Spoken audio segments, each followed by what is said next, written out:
오늘 말씀은 행복은 눈물의 양과 비례합니다 라는 제목으로 말씀 전하도록 하겠습니다. 어린 시절에는 아이들끼리 치고받고 하잖아요. 서한은 초등학생 때 친구하고 싸워본 적이 있나? 그렇죠. 아이들은 뭐 치고받고 싸우고 합니다. 근데 치고받고 싸울 때 싸움이 끝이 나야 되잖아요. 언제 끝이 날까요? 치고받고 싸우는데 누가 말리기 전에 싸움이 끝이 나야 되는데 언제 끝나게 됩니까? 승패가 갈라지면 끝이 나는 거 아니에요? 누가 이겼다 졌다 라는 것. 그럼 보통 누가 이기고 누가 어떻게 해야 이기고 졌는지를 분간할 수 있을까요? 네. 가장 쉽게는 막 이렇게 치고받고 싸우다가 누가 피 흘리면 끝납니다. 네. 코피가 나든지 입이 터지든 피 흘리면 걔가 진 거예요. 네. 근데 이제 입 안에서 피 흘리는 건 좀 잘 안 보이니까 코피가 아주 정확하죠. 코피 나면 집니다. 그리고 또 어떻게 하면 지고 끝이 날까요? 네.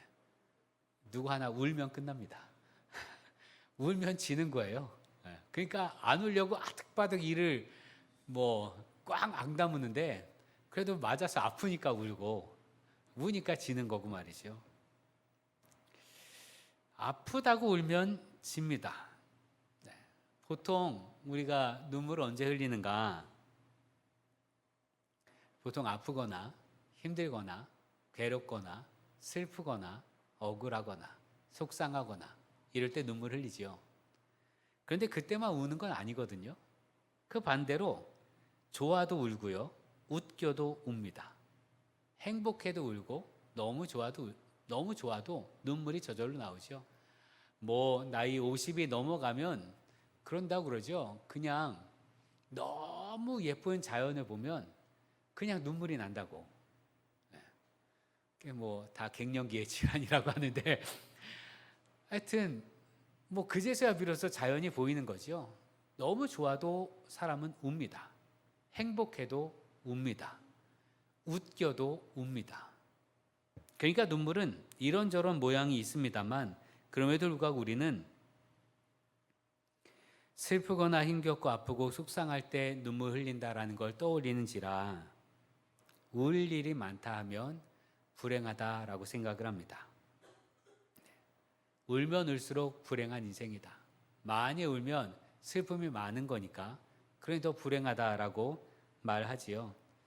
그러나 성경은 눈물이 많기 때문에 불행한 것이 아니라 도리어 눈물이 행복한 웃음을 위해 필요한 재료와도 같다라고 가르쳐줍니다.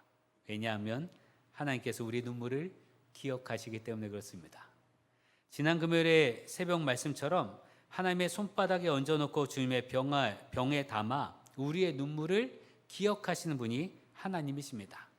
시편 56편 8절에 보면 나의 유리함을 주께서 계수하셨사오니 나의 눈물을 주의 병에 담으소서 이것이 주의 책에 기록되지 아니하였나이까. 나의 눈물을 주의 병에 담으시고 그 눈물마다 기억하시고 도우시는 분이 우리 하나님이십니다. 사람마다 하나님을 만나고 체험하는 게 다르지요. 그래서 만나는 모습마다 기억되는 하나님의 모습이 다릅니다. 어떤 사람은요, 하나님을 무서운 하나님으로만 기억하는 분이 있어요. 하나님을 만났는데 무서운 하나님으로 만난 거예요. 무섭다라는 게 뭡니까? 상벌이 분명한 하나님. 분명히 하나님께 상도 받기도 했는데 잘못하면 벌 받은 것들이 있어서 하나님께 잘못하면 병들거나 아프거나 사고가 나거나 등등 그런 하나님을 만난 거예요. 그러니까 그분에게는 하나님은 언제나 무섭습니다. 내가 오늘 하나님 앞에 잘하고 있는지 잘 못하고 있는지 그게 주된 관심일 수밖에 없어요. 오늘 내가 잘못하면 하나님께 벌 받으니까. 그렇게 하나님을 만나는 사람도 있고 어떤 사람 하나님을 참 자비로우신 하나님을 만나는 사람도 있습니다. 내가 매번 실수하고 잘못하는데도 하나님이 언제나 품어주시는 거예요. 그런 하나님을 만나는 사람에겐 하나님은 은혜로우신 하나님입니다. 정말 따뜻한 하나님. 또 어떤 사람에겐 하나님이 마치 요술램프 같은 그런 하나님을 만나기도 하죠. 야, 하나님, 내가 기도하는 것마다 다 들어줘. 야, 기도하면 다 돼. 기도하면 정말 길을 가다가 돈도 주어. 뭐 이런 식으로 그런 하나님을 만난 사람에겐 하나님은 모든 걸 다 해주신 하나님, 그렇게 고백하지요. 사람마다 하나님을 만나는 모습이 다른데, 그러면 그렇게 만난 하나님이 다른 하나님입니까? 그 사람이 만난 하나님과 내가 만난 하나님이 다른 하나님이냐? 아니요, 같은 하나님입니다. 하나님의 속성은 모두 같습니다. 가장 중요한 속성은 하나님은 변하지 않으신다는 겁니다. 말라기 3장 6절에 나 여호와는 변하지 아니하나니, 또 하나님께서 우리 각 사람에게 다양한 은사를 주시는데 그 다양한 은사를 주시는 분이 한 분 하나님이세요. 똑같은 하나님. 근데 그 하나님은 회전하는 그림자도 없으신 분입니다. 야고보서 1장 17절에 온갖 좋은 은사와 온전한 선물의 다 위로부터 빛들의 아버지께로부터 내려오나니 그는 변함도 없으시고 회전하는 그림자도 없으시니라. 시인은 이렇게 고백합니다. 시편 102편 27절에 주는 한결같으시고 주의 연대는 무궁하리이다.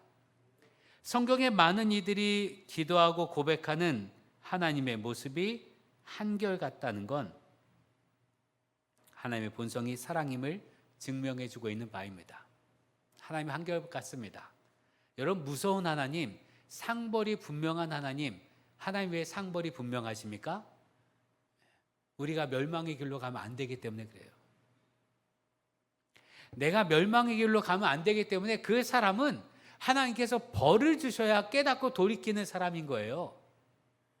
벌을 주지 않고 그냥 은혜로 자비롭게 그냥 늘 겉으로 보여지는 잘해주는 걸로는 방종하기 쉬우니까. 그 영혼이 지옥에 떨어지지 않으려면 그 영혼은 깨우쳐줘야 되니까. 그래서 무서운 하나님으로 다가오시는 거예요. 자비로우신 하나님은 큰 소리만 내면, 조금만 큰 소리만 내도 두려워서 울고 떨고 숨는 사람인지라 그 사람에게 하나님이 큰 소리를 칠 수가 없는 거예요. 큰 소리 치면 도망가니까 무서워서. 그래서 계속 감싸주시는 거예요. 그 모든 건 다 우리를 멸망의 길에서 구원하기 원하시는 하나님의 사랑 때문입니다. 우리가 다양하게 하나님 만나는 이유는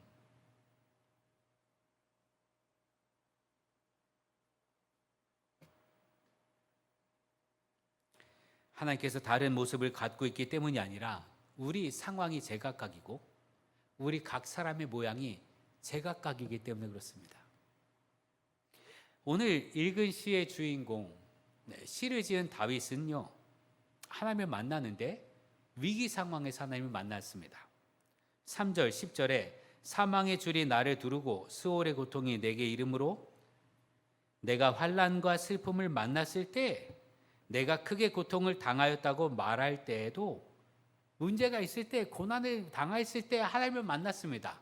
그런데 성경을 보면 다윗의 삶 속에 다윗이 지은 시까지 포함해서 말이지요, 문제가 있을 때만이 다윗이 위기 상황이었던 아닌 거예요.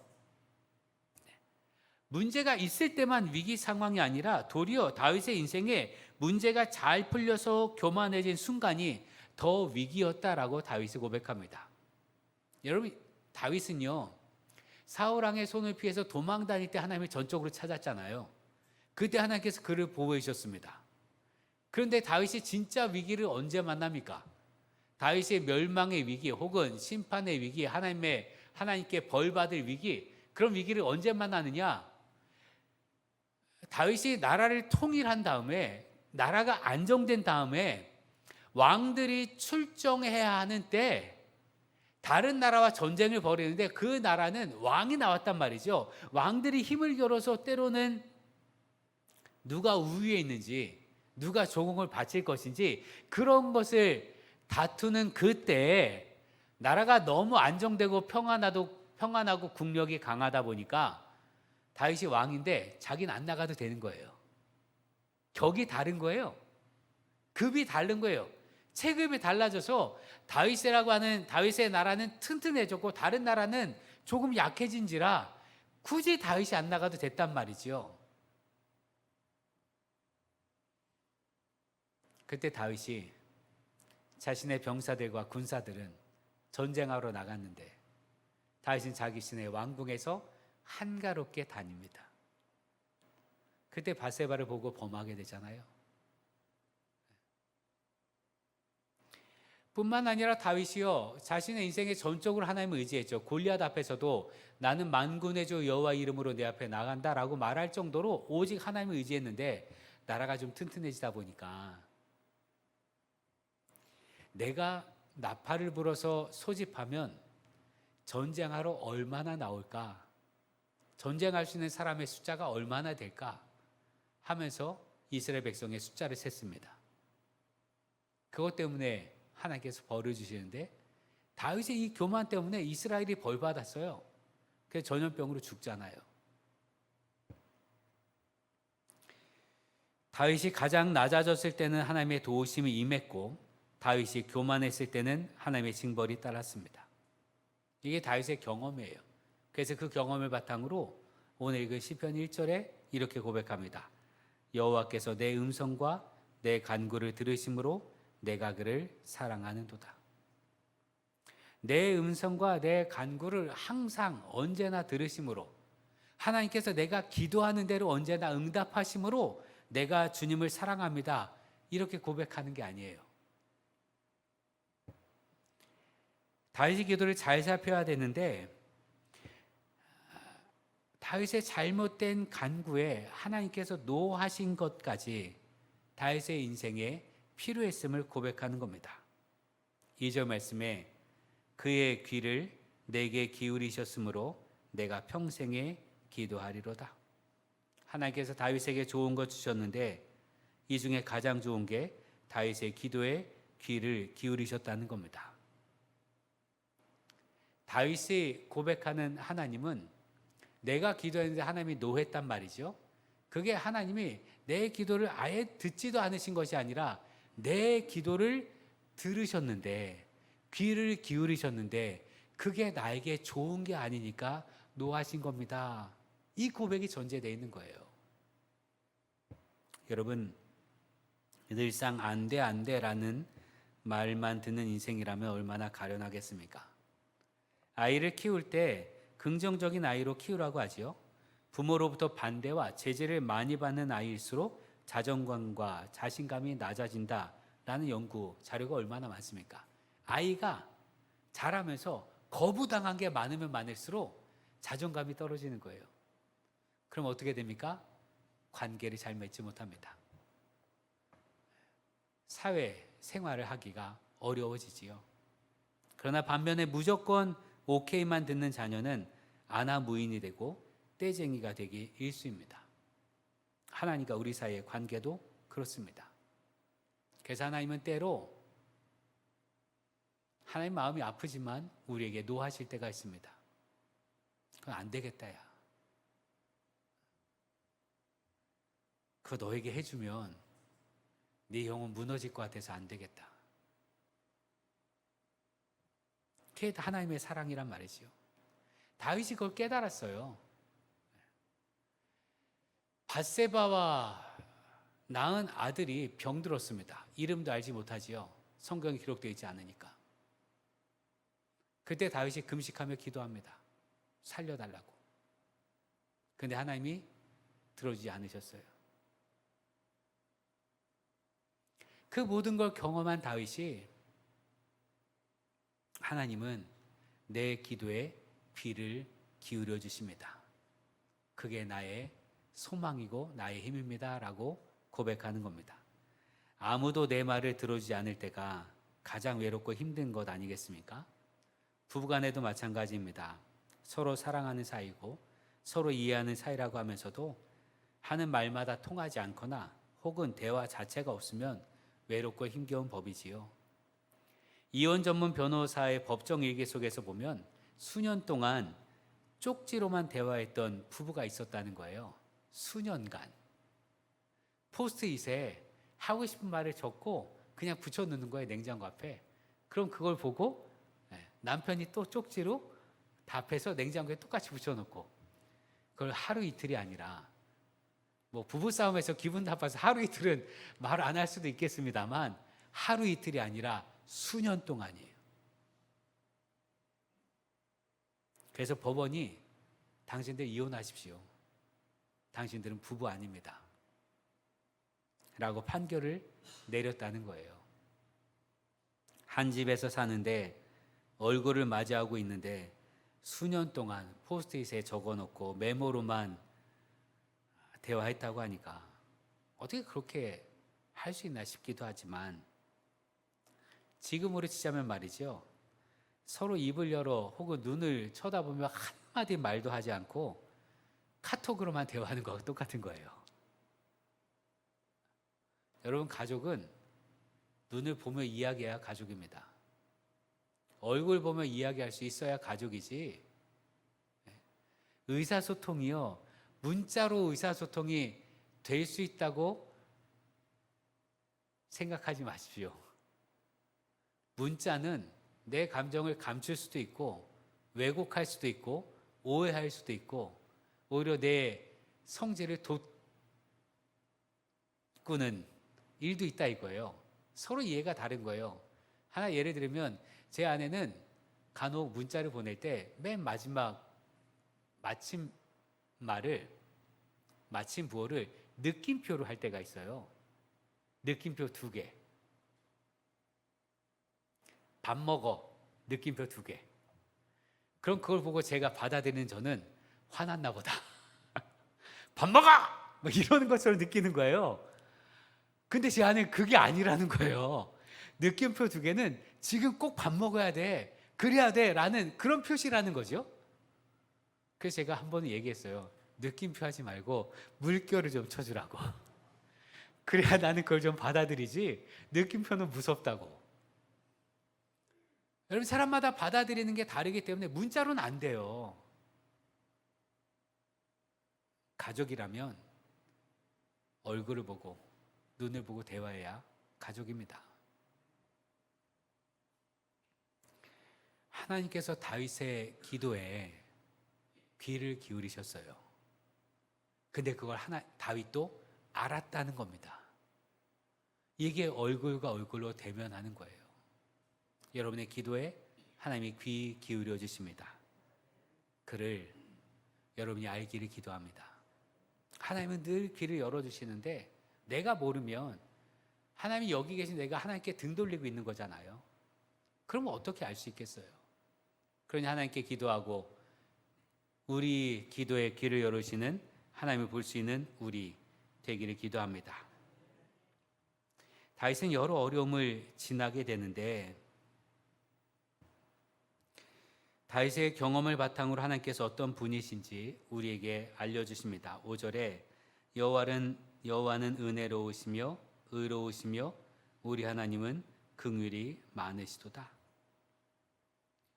은혜는 죄인도 품어주는 거고요, 의로움은 죄는 벌하는 겁니다. 은혜는 품어주는 거고요, 의로움은 벌하는 거예요. 그런데 다윗이 자신의 삶 속에 고백하는 하나님은 은혜로우시고 의로우시다라고 말합니다. 하나님께서는 은혜와 의로움을 서로 모순됨이 없이 우리에게 펼쳐주십니다. 서로 함께 할 수 없는 뜨거움과 차가움이 동시에 우리에게 펼쳐주시는 분이 하나님이십니다. 정의로움과 은혜로움이 한결같은 분입니다. 악에 대해서는 징벌하시지만 악인에게도 은혜를 베풀어 주십니다. 이것이 하나님의 사랑의 신비입니다. 어떻게 이게 가능한가? 사랑이기 때문에 가능합니다. 하나님 우리에게 하는 모든 건 사랑에 근거하고 있고 사랑하기 때문이고 사랑을 이루기 위해서 행하시기 때문에 그렇습니다. 하나님은 그래서 우리의 눈물을 닦아주시는데, 특히 세상에서 연약한 사람들, 마음이 순진한 사람들을 붙잡아 주시고 위로하여 주십니다. 6절 말씀에 여호와께서는 순진한 자를 지키시나니 내가 어려울 때에 나를 구원하셨도다. 이게 다윗의 고백이에요. 다윗이 어려울 때. 다윗은요, 사울 왕이 자기를 죽이려고 할 때 동굴에 숨어 있는데 사울 왕이 뒤를 보러 오잖아요, 혼자서. 그때 자기 수하들이 기회입니다. 이건 하나님께서 주신 겁니다. 이건 사울 왕을 치라고 하는, 이건 하나님의 사인입니다. 다 말할 때도요, 내가 그럴 수 없다. 하나님께서 기름 부으신 자를 내가 함부로 해할 수 없다 하며 옷자락만 자른 사람이에요.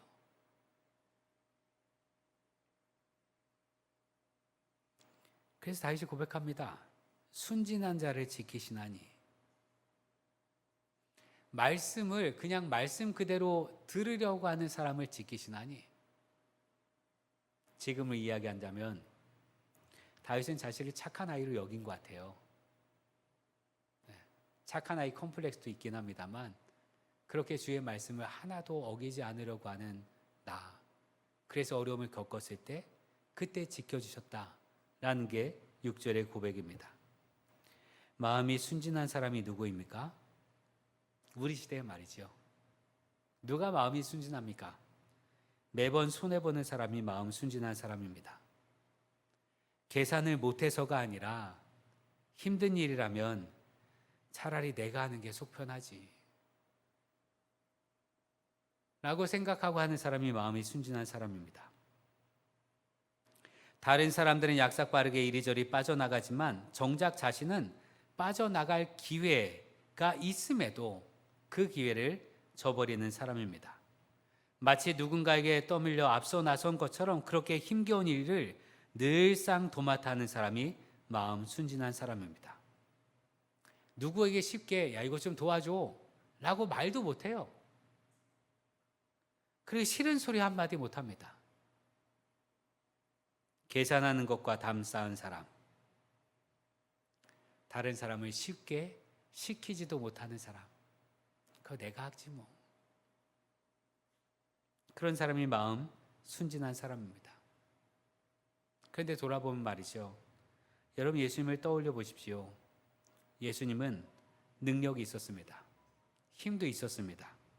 그런데 도살장에 끌려가는 양처럼 사람들의 모욕과 채찍질, 십자가에 못 박는 것까지 그에게 침을 뱉어도 다 받아내셨습니다.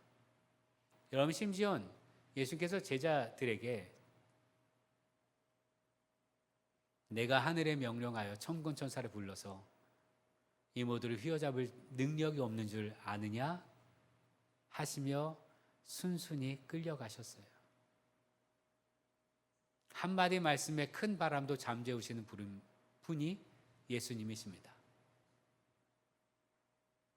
그런데 그분이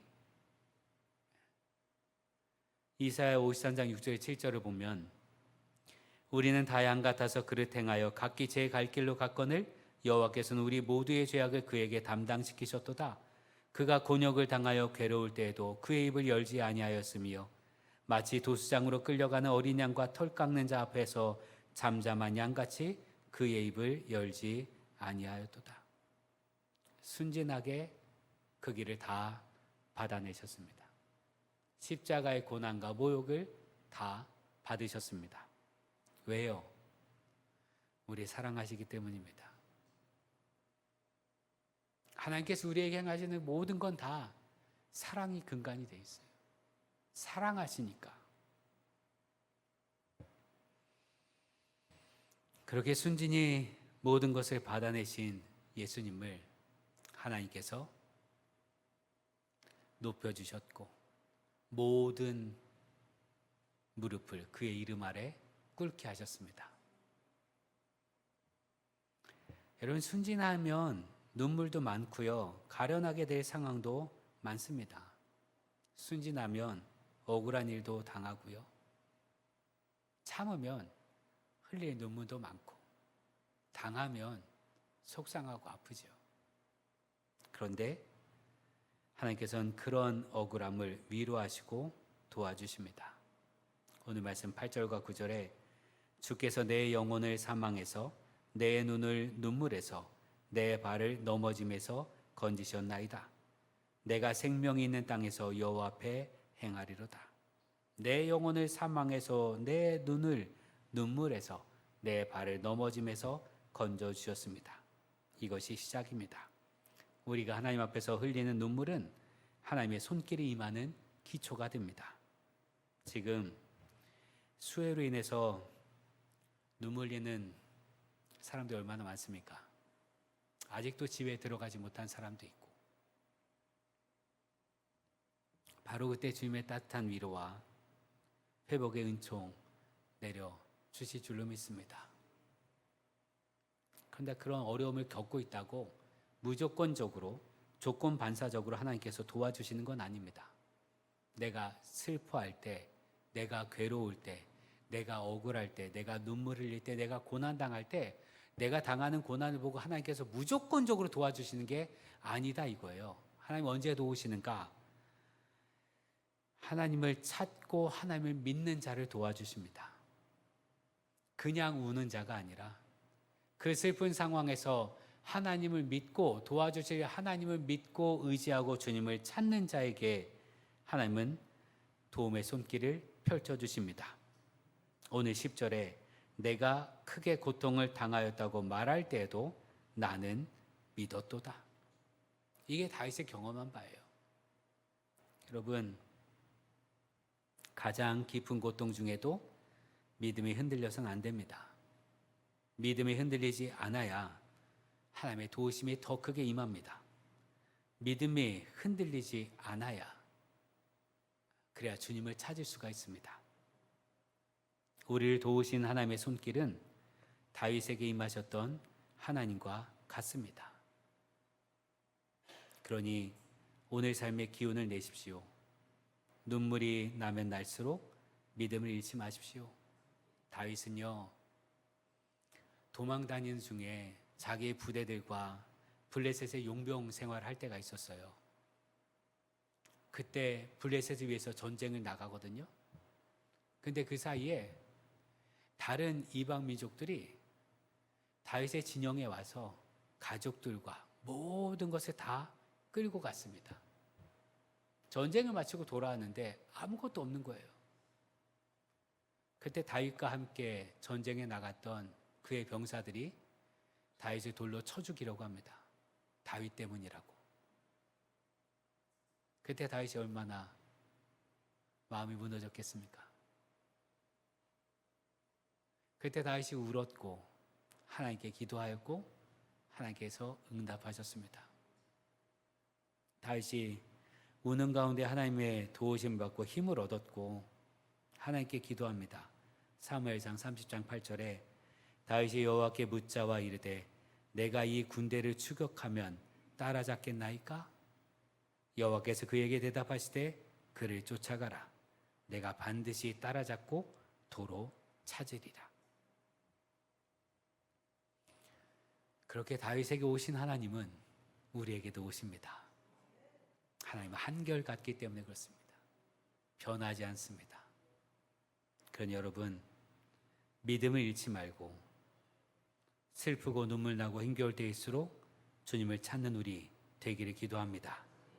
우리가 흘리는 눈물은 불행의 증거가 아니라 하나님 도우심의 시작이 되는 재료임을 믿으시길 바랍니다. 그래서 많이 울면 하나님의 도움이 많습니다. 하나님의 도움을 받는 자가 행복한 사람입니다. 그러니 우리 행복은 눈물의 양에 비례합니다. 기도하겠습니다. 사랑의 주님, 하나님의 사랑이 우리를 떠나지 않음을 믿습니다. 우리 눈물을 주의 병에 담아 기억하시고 제때에 알맞게 가장 좋은 때를 만들어 우리에게 은혜로 화답하여 주심을 믿습니다. 하오니 우리 슬픈 상황에서, 억울한 상황에서, 고난의 상황에서, 눈물 나는 상황에서 더욱 주님을 의지하게 하옵소서. 주님을 의지하는 것이 우리의 힘임을 믿게 하옵소서. 오직 주님을 의지하는 가운데 우리에게 힘 주시는 주님의 손길을 체험하게 하옵소서. 눈물, 불행의 증거가 아니라 하나님 구원의 통로임을 믿으며 그렇게 주님의 역사하심을 많이 체험하는 행복한 사람임을 고백하게 하옵소서. 예수님의 이름으로 기도합니다. 아멘.